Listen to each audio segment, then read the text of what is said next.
I never thought I'd be the guy writing something like this, but here I am. My name's Mike, and I've been with my wife, Lisa, for about 7 years. We got married pretty young, and honestly, I thought we had a good thing going. She was always a little temperamental, kinda bitchy sometimes, but I figured that was just her personality. She was smart, attractive, and we had good times. But over the last few months, I started noticing little things that didn't sit right. She was more distant, secretive with her phone, and she'd get defensive whenever I asked about her day. At first, I just chalked it up to stress. She was working a lot more, and I knew her boss, Greg, was a bit of a thorn in her side at work, always pushing her to do more, sometimes taking credit for her ideas. I never thought much of him, honestly. He's one of those guys who's just too smooth, too charming. I'd seen him flirt with her a little, but I thought she was tough enough to handle it. Still, the weird vibe was there, and I didn't want to be that paranoid guy, so I kept my eyes open but didn't confront her. Then came the weekend of my sister's wedding. That was supposed to be a celebration, a great time for everyone. Lisa was pretty involved in planning, excited about the dress, the whole thing. I was just trying to hold everything together, get ready, help my sister keep the peace. But something happened during that weekend that I didn't see coming. I had a weird gut feeling like I was missing a piece of the puzzle. And it was almost immediately after the wedding when I found out the truth.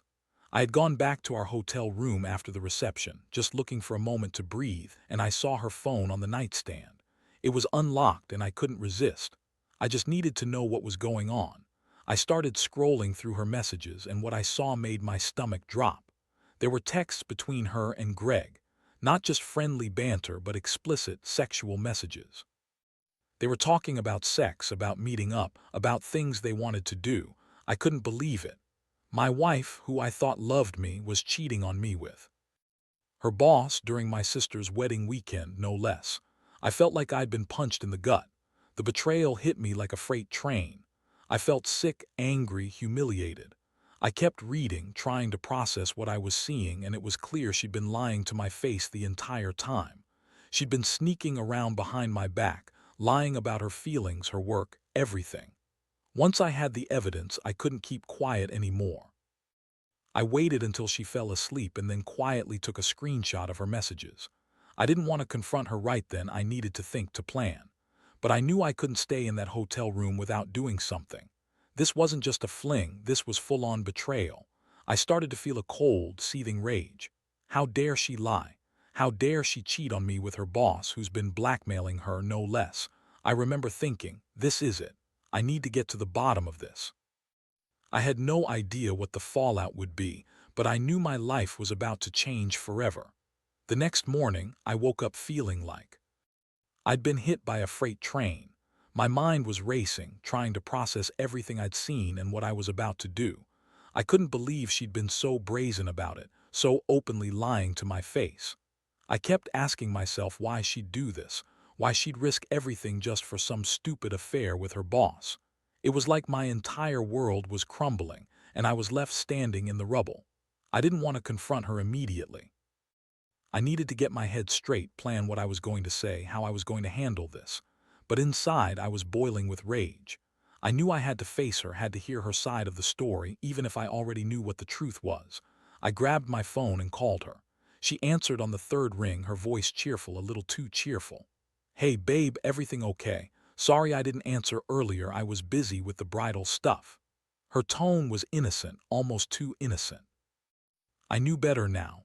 I told her I needed to talk. Her voice faltered just a little, that fake sweetness slipping away. She said, "Sure, what's up?"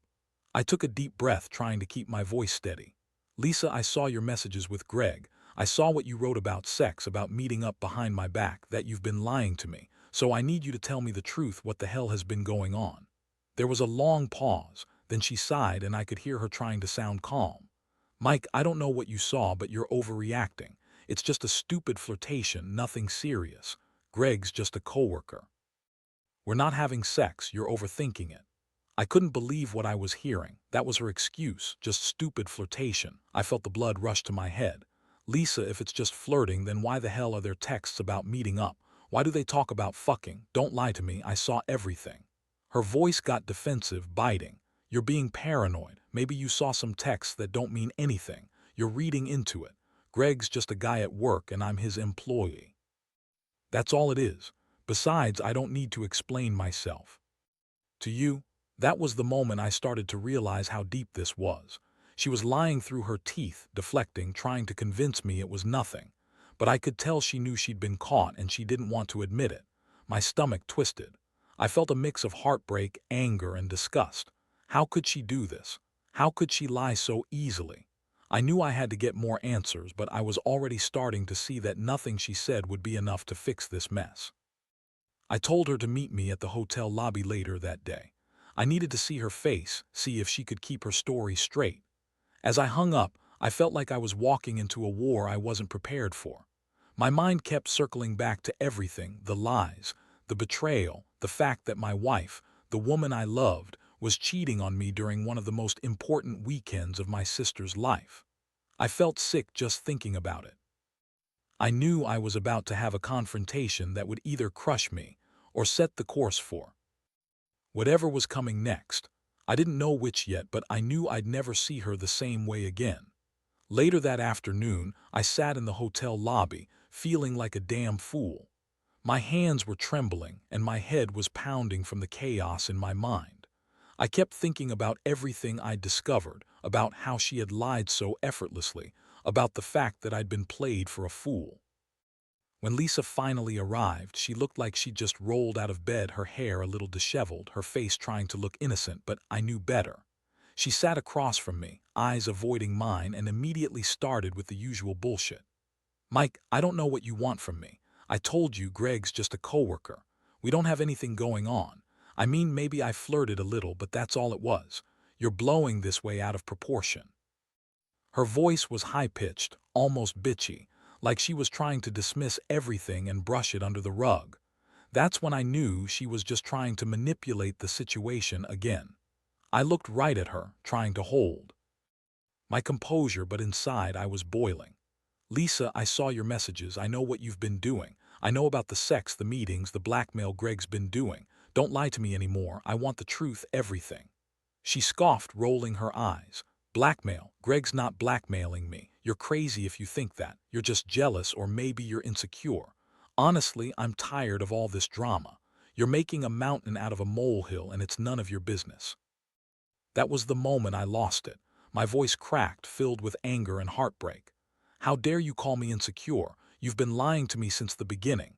During my sister's wedding weekend, you're out with your boss, and I find out he's been forcing you into this, hasn't he? You're just too cowardly to admit it. You're a liar, Lisa, and I don't even recognize you anymore." She looked at me with pure disdain. "You think I wanted any of this? Greg been blackmailing me, yes. But I played along because I didn't know what else to do. I was scared.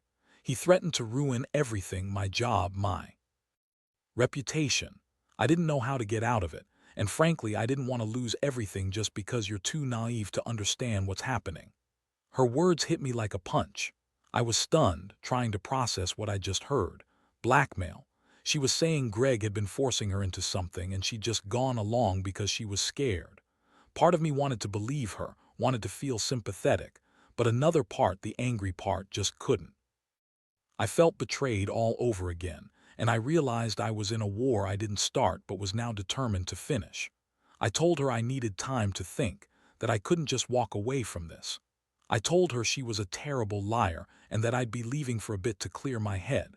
As I stood up to go, she looked at me with a mixture of contempt and guilt. I knew she was hiding something, still lying, still trying to manipulate her way out of this mess. But I'd seen enough, and I knew this wasn't going to be over anytime soon. Walking out of that hotel, I felt numb. My chest was tight and my mind kept racing with questions I didn't have answers to. How deep did this go? Was she truly a victim, or was she complicit? And most of all, what the hell was I supposed to do now? All I knew was that my life had been turned upside down, and I'd be damned if I was going to let this be the end of it. Over the next few days, everything felt like a blur.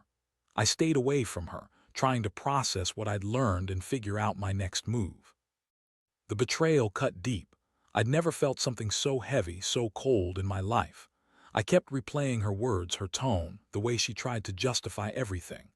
Part of me wanted to believe she was just a victim caught in some sick game Greg was playing.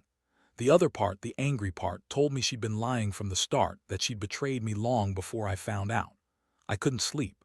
I'd lie awake at night, staring at the ceiling, feeling sick, wondering how she'd managed to keep all these secrets.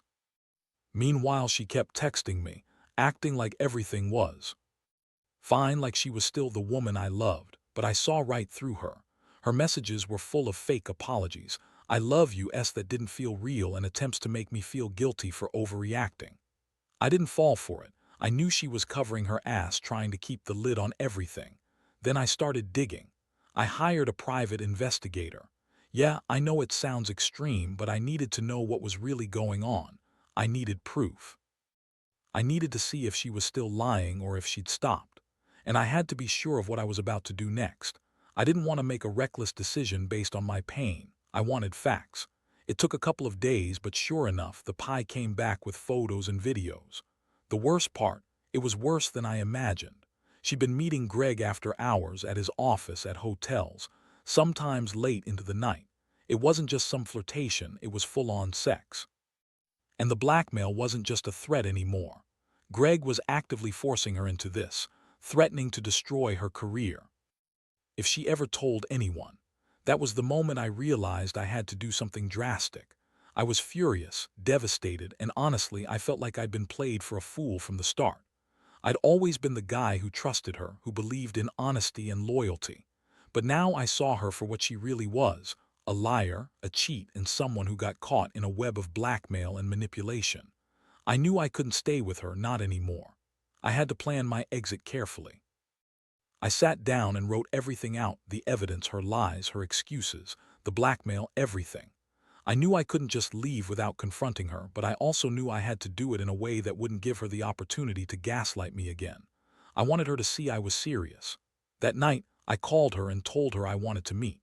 I said I had some things to say that I couldn't keep bottled up anymore. Her voice was shaky when she agreed, trying to sound calm but failing. When she arrived, I was already waiting, my hands clenched into fists, my heart pounding. I looked her straight in the eyes, and for the first time in a long while, I felt like I had clarity. I told her everything I knew about the sex, the blackmail, the lies, and I told her I was done. That I couldn't be with someone who lied and cheated and was controlled by some asshole like Greg. I told her I'd gather all the evidence and make damn sure everyone knew what kind of person she really was. And then I told her that I was leaving, not just for now, but for good. I was done being hurt, done being lied to, done being played. Her reaction, she looked pissed, then desperate, trying to deny everything again. But I was numb. I knew her better now. I knew she'd been lying all along, and I wasn't going to buy her bullshit anymore.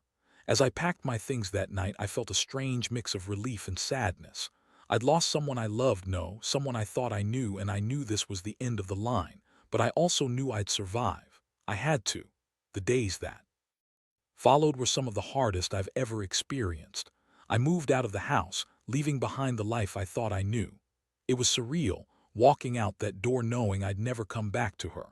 I felt like I was losing a part of myself, but at the same time, I knew staying would only drag me further into the darkness she'd created.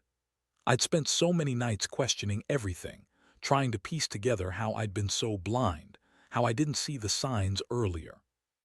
The thing that cut the deepest was realizing how much she'd lied. She had told me she loved me, that she was committed. But behind my back, she'd been with Greg, not just sexually but also under his blackmail. That bastard had manipulated her, and she'd let him because she was too scared to stand up for herself. The thought that she'd betrayed me during my sister's wedding, a day that was supposed to be about family and celebration, made me feel sick. How could she do that amidst all the happiness around her? It felt like a punch in the stomach every time I remembered her pretending everything was fine, lying to my face. I started leaning on friends and family, trying to stay grounded. Some of them knew what I was going through and offered support, but most were just stunned. I kept telling myself I wasn't the bad guy here, she was. She lied, cheated, and let herself be controlled. I knew I had to take steps to protect myself legally and financially, so I contacted a lawyer. I didn't want to leave things messy, but I also knew I couldn't just walk away without making sure I was protected. Meanwhile, I kept digging into Greg's background. I wanted to understand how he managed to get away with this for so long. Turns out, he's a master at manipulation and blackmail. No wonder Lisa was so scared of him. She told me he'd threatened to ruin her career if she ever told anyone about their affair or the blackmail. She was afraid he'd destroy her life if she left. That revelation made my blood boil. How could someone like Greg hold such power over her? And why did she let him? One thing I realized was that I wasn't just angry at her for cheating.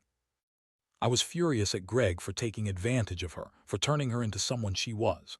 I also felt guilty somehow for not seeing the signs earlier, for not being there enough. But I had to accept that it was over, that I couldn't change what happened. All I could do was learn from it. I spent days trying to piece myself back together. It was a roller coaster of emotions: anger, sadness, relief, guilt. I kept asking myself if I should try to forgive her, if she was really a victim here. But deep down, I knew that wasn't possible anymore. She had lied too many times and I couldn't trust her again. I realized that sometimes love isn't enough, not when betrayal cuts so deep that the wounds don't heal. So I made a decision. I would move on. I'd start over, rebuild my life without her, and try to find some peace.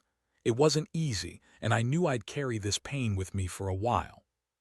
But I also knew that I deserved better than someone who lied, cheated, and let herself be controlled by a manipulative bastard.